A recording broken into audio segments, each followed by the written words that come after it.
Have you ever felt perpetually empty, always giving but never receiving?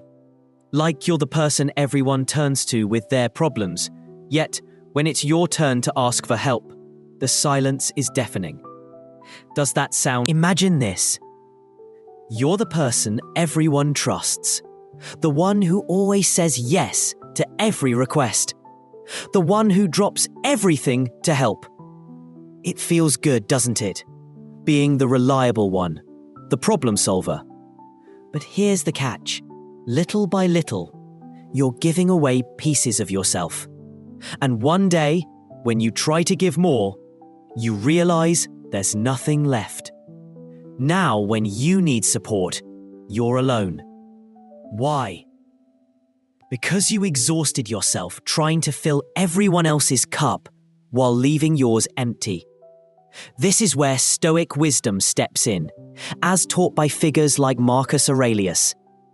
He emphasized the importance of self-care, reminding us that we cannot effectively serve others if we are not whole ourselves.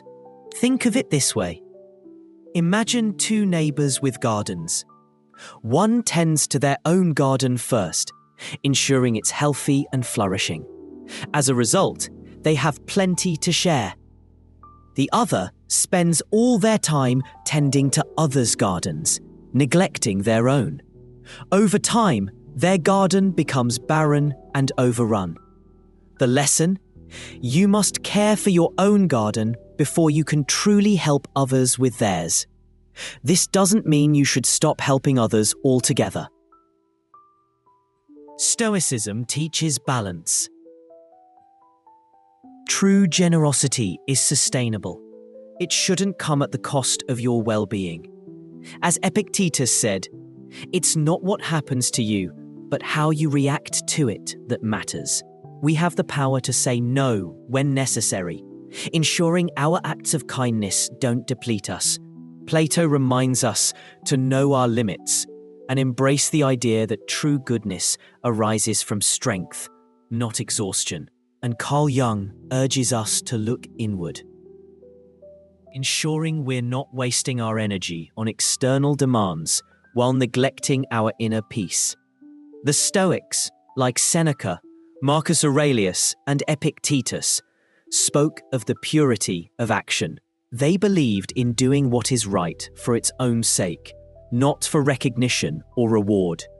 In particular, Seneca had much to say about generosity. He argued that true generosity seeks no praise or acknowledgement.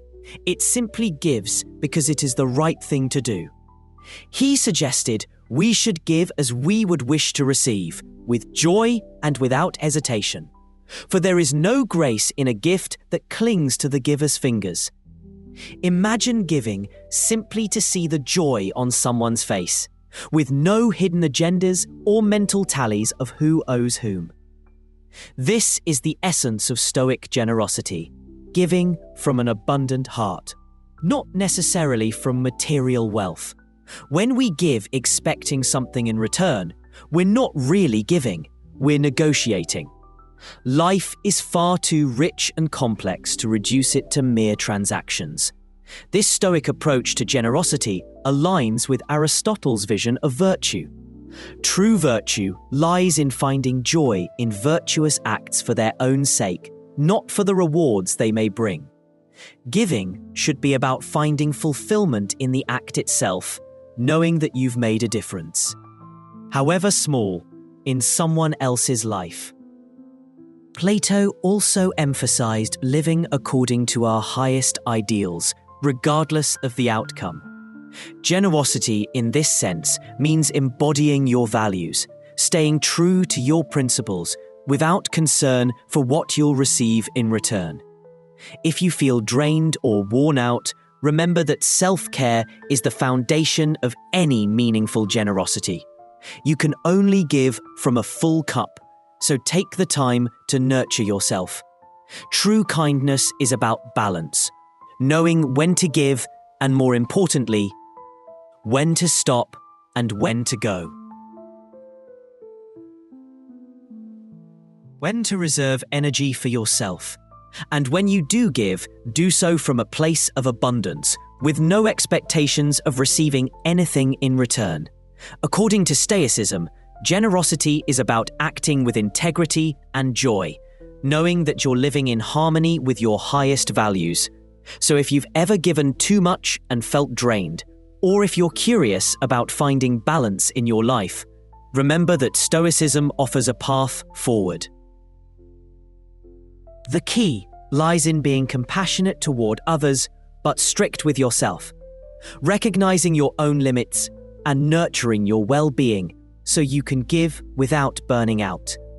Life in all its complexity invites us to explore both our light and our shadows, as Carl Jung beautifully expressed through his concepts of the shadow and the persona. The persona is the face we show the world, while the shadow contains the parts of us we keep hidden.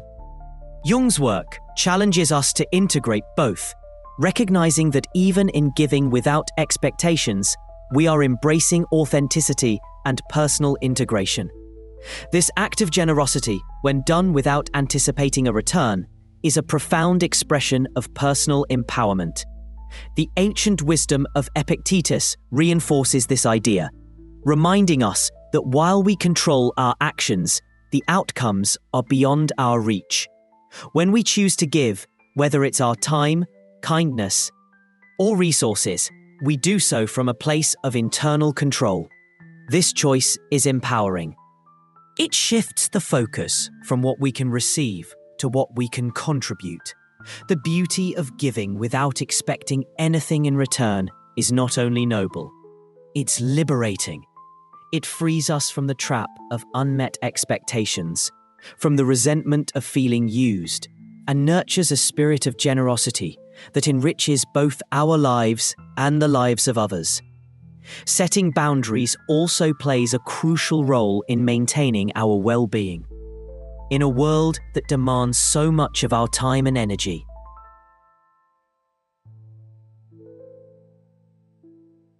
the pressure to always be available can be overwhelming.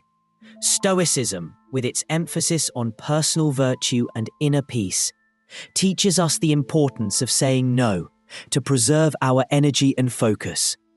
But this isn't about neglecting others. It's about protecting our resources so we can be genuinely helpful when it truly matters. Consider the story of a mother who, out of love, gave everything to care for her daughter.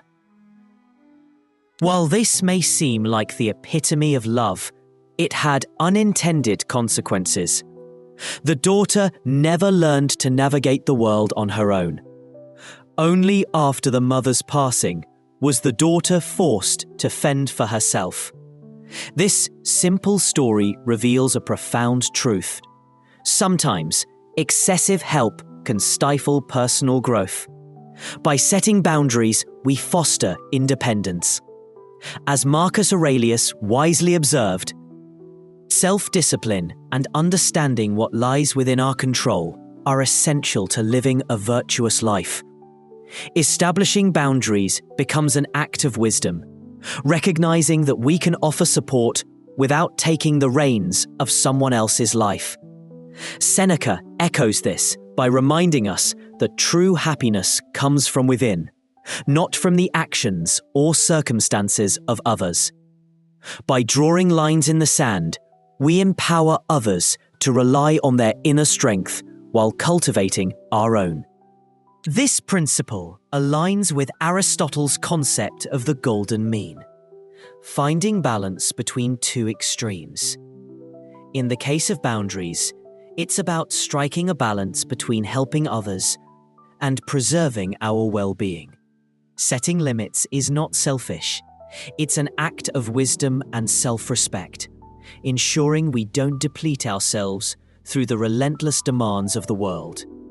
Ultimately, many of us have learned the hard way that being perpetually available can leave us feeling undervalued. It's like being the old, reliable car everyone depends on but never maintains. Yet the moment we begin to set boundaries, a powerful transformation unfolds. It's not just about saying no to requests. It's an affirmation of our worth. As Marcus Aurelius taught, our peace is not disturbed by the actions of others, but by our interpretations of those actions. By setting boundaries, we declare that our time and energy are sacred, not to be taken for granted. Seneca resonates deeply here, emphasizing that true freedom comes from mastering ourselves. Choosing when and how to say no is an exercise in self-discipline and control, a way to assert our autonomy. Epictetus would remind us that we are the guardians of our time, and by setting boundaries, we reclaim the freedom to live purposefully, protecting both our vitality and personal integrity. In life, we cannot control how others perceive us, but we have full control over our actions. One of the most important tools for maintaining personal integrity and emotional well-being is learning to set boundaries. This concept is deeply aligned with Stoic philosophy, which teaches us to focus on what is within our control, our actions and responses. When we draw boundaries, we protect our time and energy while affirming our self-respect and making it clear that our well-being matters. This transformation benefits not only those who practice it, but also those around them. By setting boundaries, we teach others how to respect our time and energy. It's a subtle yet profound lesson in mutual respect. A reminder that healthy relationships are built on recognizing and honoring each other's limits. This mutual respect creates a more harmonious environment where everyone's needs and contributions are valued. Boundaries are often misunderstood as acts of weakness or selfishness. However, they are actually powerful gestures of self-respect. They are essential for maintaining healthy, balanced relationships. When we refuse to allow others to cross our boundaries, we are valuing ourselves while modeling for others how to respect their own limits. This transformation benefits not only those who practice it, but also those around them. By setting boundaries, we teach others how to respect our time and energy. It's a subtle yet profound lesson in mutual respect, a reminder that healthy relationships are built on recognizing and honoring each other's limits. This mutual respect creates a more harmonious environment where everyone's needs and contributions are valued. Boundaries are often misunderstood as acts of weakness or selfishness. However, they are actually powerful gestures of self-respect. They are essential for maintaining healthy, balanced relationships. When we refuse to allow others to cross our boundaries, we are valuing ourselves while modeling for others how to respect their own limits. This creates a ripple effect, fostering a culture of mutual respect and healthy interactions. The beauty of boundaries lies in their ability to let us care for others without sacrificing our own needs. As the saying goes, we cannot pour from an empty cup. If we don't prioritize our well-being first, we won't be in a position to genuinely help others. Prioritizing ourselves equips us to offer support more effectively and sustainably. Exploring Stoic teachings reveals one of the deepest lessons. Inner peace is not passive. It's the result of conscious, deliberate choices about how we interact with the world. The Stoics, Marcus Aurelius, Seneca, and Epictetus, understood that the key to a fulfilling life lies in balancing care for others with care for oneself. They showed us that true generosity isn't about giving until we have nothing left, but about giving in a way that enriches both giver and receiver. Living according to Stoic principles means being aware of our boundaries and acting according to our values, without tying our happiness to outcomes or seeking others' approval. It's about finding joy in the act of giving, knowing we've acted with integrity and contributed to the world in a way that respects both ourselves and others. When we live guided by these principles, we not only transform our own lives, but inspire those around us to do the same. By demonstrating that it's possible to be kind without losing ourselves, generous without becoming martyrs, we encourage others to find their own balance. We teach them the importance of setting boundaries, respecting their needs, and cultivating inner peace in the face of life's challenges. This wisdom isn't ancient history. It's profoundly relevant today. In a world that demands so much of us, it's crucial to know where to draw the line, to give generously, but not at the expense of our well-being. Setting boundaries doesn't mean with. The final lesson here is to live with courage and compassion, with deep awareness of both our needs and the needs of others. It's about finding balance between giving and preserving, between caring for others and honoring our limits. Stoicism invites us to live fully, embracing both the joy of giving and the strength that comes from knowing and affirming our worth. Reflecting on these teachings, remember this: setting boundaries is not just an act of self-care. It's a practice of wisdom. It's a tool for building stronger, more respectful relationships and a powerful step toward a life of balance, fulfillment, and inner peace. By living according to these principles, you don't just transform your own life, you become a beacon of inspiration for those around you, showing them it's possible to live well, with generosity and integrity.